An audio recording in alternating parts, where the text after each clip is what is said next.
Recently मी एक workshop attend केलं होतं, डान्स वर्कशॉप, ताल से ताल मिला या गाण्यावरचं. आणि मी त्यातला वर्कशॉप पूर्ण डान्सपैकी मला फक्त सिग्नेचर स्टेपच जमली होती. मी तेवढीच क्रॉप करून सोशल मीडियावर टाकली.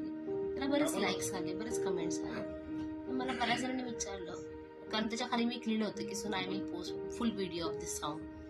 थोड्या दिवसात वेटिंग फॉर रेन असं टाकलं होतं. तर थोड्या दिवसांनी पाऊस पडायला लागला. मग मला परत मेसेज आले की काय झालं, तू फुल व्हिडिओ टाकणार होतीस.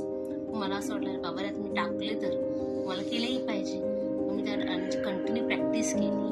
तो 10 ते 12 वेळा रिटेक करून तो व्हिडिओ काढला आणि तो सोशल मीडियावर पोस्ट केला. आणि त्याच्यावरही बऱ्याच कमेंट आल्या, बरेच लाईक्स आले. मग मला ते केल्या